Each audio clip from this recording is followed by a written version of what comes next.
Hi everyone, Steve Harvill with Creative Ventures, and welcome to the first over coffee of the new year 2018. If you look behind me, you can see we've got a lot of projects going on as we enter into the new year, but I want to take advantage of this first over coffee to do a sketch note version of it, and to be able to take you through what we call the scribble storyboard, or the very first phase when we start to visualize a new idea. So we're going to move over to the drafting table, and we'll pick it up from there.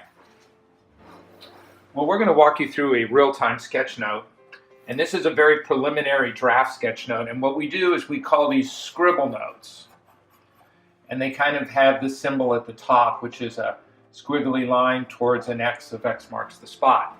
And we do this to capture an idea really fast, really quick, at the very beginning of the cycle of what we're trying to do for our client. So we've got a client right now who has a change initiative that we are working with him on.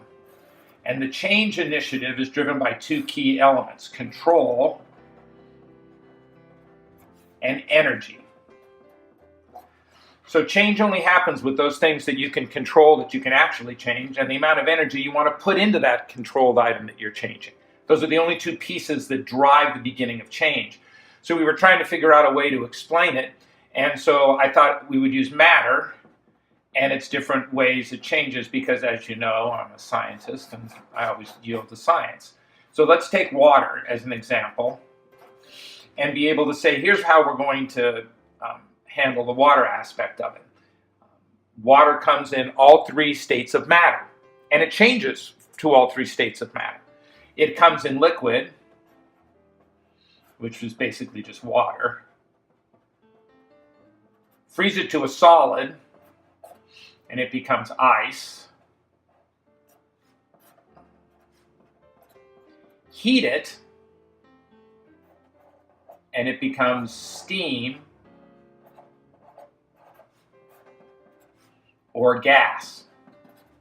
So water exists as all three states of matter, one of the only substances in the universe that exists in all three states.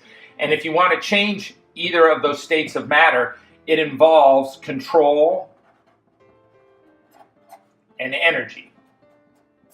So if we wanted to explain it in a real scribble board, we'd start with maybe this as an aspect to get them to understand these things. You cannot change those things you do not control. So all change has to start from those elements that you have a sense of control. No change occurs in those unless you add energy to the change process and you're willing to commit energy. And maybe that's time, maybe that's money, doesn't matter. And when you're scribbling out the ideas, you just want to get something on paper down and dirty really fast. An interesting part is if you take the fourth state, if I take a gas and I add a large amount of heat in that form of energy, I get plasma. Can't do that for this client, but that's another state of change that you have control over. So what does a scribble board look like? It's simple, quick, down, dirty. Get the ideas so they're visual in front of you so that you can move on to a more sophisticated storyboard or sketchnoting aspect for your client. So welcome to the quick idea of the scribble storyboard.